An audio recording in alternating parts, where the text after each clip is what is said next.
Ethan Morgan was 17, told to be told what to feel, too young to legally drive, and caught in that strange in-between space where the world expects you to grow up but gives you few tools to deal.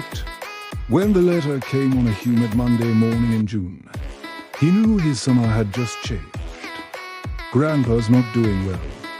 He's been asking about you. If you can come, don't wait. It was from Aunt Marcy, who took care of Grandpa down in southern Missouri. Ethan read it twice before slipping it into his pocket, staring out to the street like the answer to everything might come riding by. His parents both worked long hours at the auto parts plant. His dad had dark bags under his eyes, and his mom's hands had started to crack from the harsh soap in the factory bathrooms. He showed them the letter at dinner. "I wish we could go," his mom said quietly, not meeting his lights. "But if we take off work, we could lose our jobs." "I know," Ethan said, his voice even. They meant well, but meaning well didn't get you anywhere. Grandpa didn't have time for them to wait until their schedules were free. And Ethan knew, in that deep, gut way you just know some things, that this might be the last chance he had to see him. So he made a decision that night. While the house slept, he gathered what he could: a duffel bag with clothes, water bottles, granola bars, and a crumpled map he'd kept since he was 10.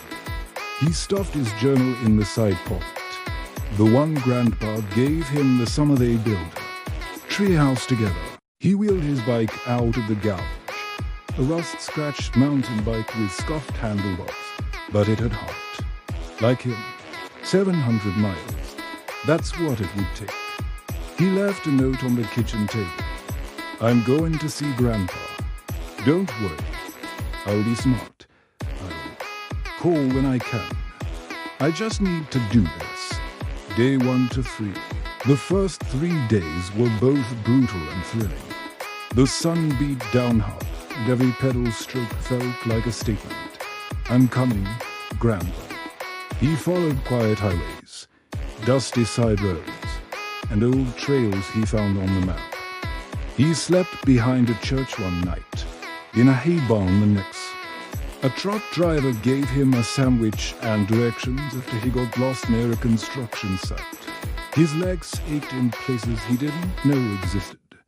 His phone only worked half the time. But every night, he opened his journal and wrote something, even if it was just a line. 123 miles down. 577 to go. I miss you already, old man. Day 426. Somewhere in Illinois, the weather turned. A summer storm rolled in, grey and angry. Ethan pedaled through rain so thick it blurred the road. He finally took shelter in an abandoned gas station, shivering in his sleeping bag. That night, he almost gave up. But then he remembered Grandpa's voice, calm and certain, telling him years ago, "Tough times make strong people. Kid, don't let the storm stop you. Ride through it." He rode the next morning with damp clothes and stinging muscles, but with more fire in his chest than ever before. Day 7 to 9. By the 7th day, he was worn thin. His food was low. His knees ached. He was sunburned, sore, and exhausted. But he was also 200 miles from the finish line. He passed through small towns with kind strangers. A retired nurse gave him soup and fresh sauce. A mechanic patched up his tire for free. When it blew out outside a diner, each person reminded him, the world can be harsh, but it's also full of people who quietly choose kindness. Day 10, Ethan arrived in Willow Creek, Missouri, just after noon. The town was small, the kind with only one grocery store and a Starbucks. The hospital sat at the edge of town, wrapped in the kind of quiet you only hear around places where time slows down. He parked his bike, leaned it gently against the wall, and took a long breath before walking inside. When he stepped into Grandpa's hospital room, the old man looked like a shadow of himself. Pale, thinner, his skin like paper. But when he opened his eyes and saw Ethan, he smiled. Not a tired smile, but a real bright dot alive. "You made it," he whispered. "I told you I would," Ethan said, gripping his grandfather's hand. They didn't talk much that first hour.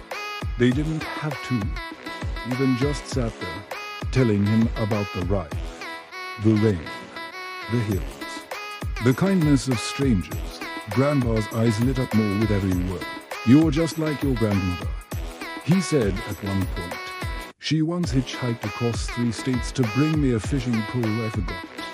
We were 18, stubborn love runs in the family." They laughed. And for a moment, the hospital room didn't feel so heavy. Ethan stayed a week, sleeping on a cot in the corner, reading aloud from old books, holding his grandfather's hand through the night. When it was time to go, Grandpa was stable, smiling again. Stronger. "You gave me something no medicine could," he said. "You gave me your time. That's the most anyone can give." Ethan nodded, eyes wet but proud. He didn't take the bike back home, and Marcy helped him get a ride. But that didn't matter. The journey wasn't about the return. It was about what you're willing to do for the people you love. Even if it takes everything you've got. Even if it's 700 miles on a rusty old bike. Even if it's 700 miles on a rusty old bike.